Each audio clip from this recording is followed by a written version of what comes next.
গত ৬ বছরে বাংলাদেশে এইডস আক্রান্ত শনাক্তের হার দ্বিগুণেরও বেশি বেড়েছে।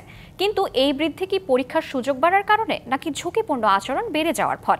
এই প্রশ্নই এখন বিশেষজ্ঞদের সামনে সবচেয়ে বড় উদ্বেগের কারণ। সমকামিতা, মাদকসেবীদের মধ্যে ইনজেকশনের পুনর্ব্যবহার, ঝুঁকিপূর্ণ যৌন আচরণ ও অভিবাসীদের মাধ্যমে ভাইরাসের আগমন এইডস সংক্রমণের ঝুঁকি দ্রুত বাড়ছে বলে মনে করেন তারা। খাইতে পারি না, শরীর ঢুলায়। মুন্সিগঞ্জের এই বিদেশ ফেরত ব্যক্তি দীর্ঘদিন ধরেই ভুগছিলেন নানা শারীরিক দুর্বলতায়। ঢাকায় চিকিৎসা নিতে এসে ধরা পড়ে তিনি এইচআইভি পজিটিভ। বর্তমানে তিনি ভর্তি রয়েছেন সংক্রামক ব্যাধি হাসপাতালে। সমস্যা খাইলে বমি আহে, হাঁটা পারি না, বল শক্তি পাই না। গেল 2 বছরে দেশে নতুন এইচআইভি শনাক্তের সংখ্যা চোখে পড়ার মতো বেড়েছে। স্বাস্থ্য অধিদপ্তরের সর্বশেষ প্রতিবেদনে দেখা যায়, আগের বছরের তুলনায় নতুন রোগী শনাক্তের হার বাড়ছে।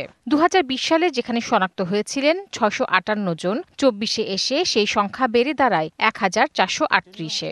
4 গুণ শক্তিশালী এনজাইম ও অধিক ফেনা সমৃদ্ধ অরিক্স সিলভার ওয়াশ মাত্র 70 টাকায়। তাকে ওষুধ খেয়ে যেতে হবে এবং যদি ওষুধ খেয়ে এইডসকে মরণব্যাধি বলা হলেও চিকিৎসা বিজ্ঞানের উন্নতি ঘটায় এখন নিয়মিত ওষুধ সেবনের মাধ্যমে দীর্ঘদিন বেঁচে থাকতে পারেন আক্রান্তরা।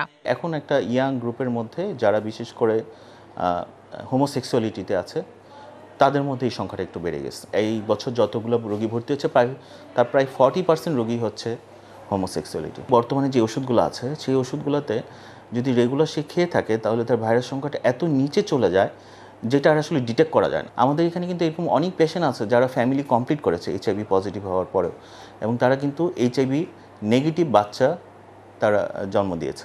জাতীয় এইডস নিয়ন্ত্রণ কর্মসূচির সাথে সংশ্লিষ্টরা বলছেন, বর্তমানে সচেতনতা ও পরীক্ষার সুযোগ বাড়ায় শনাক্তের সংখ্যা বাড়ছে। যে আমাদের টেস্টিং ফ্যাসিলিটি বাড়ছে, আমাদের এই ম্যানেজমেন্ট ক্যাপাসিটিটা বাড়ছে, মানুষের ভিতরে অ্যাওয়ারনেসটা বাড়ছে।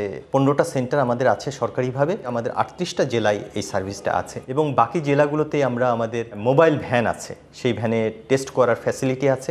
ভাইরাল লোড টেস্টিং, একটা নির্দিষ্ট পরিমাণ ভাইরাস যদি থাকে শরীরে তখন কিন্তু এটা মানুষকে ছড়াতে পারে না বা অত বেশি হার্মফুল হয় না। সুতরাং এই টেস্টটা প্রতি 6 মাস পর পর এবং প্রয়োজন বোধে 3 মাস পর পর এই টেস্টগুলো হয়। গ্লোবাল ফান্ডের আওতায় এইডস সচেতনতা কার্যক্রম চলমান রয়েছে বলেও জানান তিনি। তাহসিনা জেসি, ডিবিসি নিউজ, ঢাকা।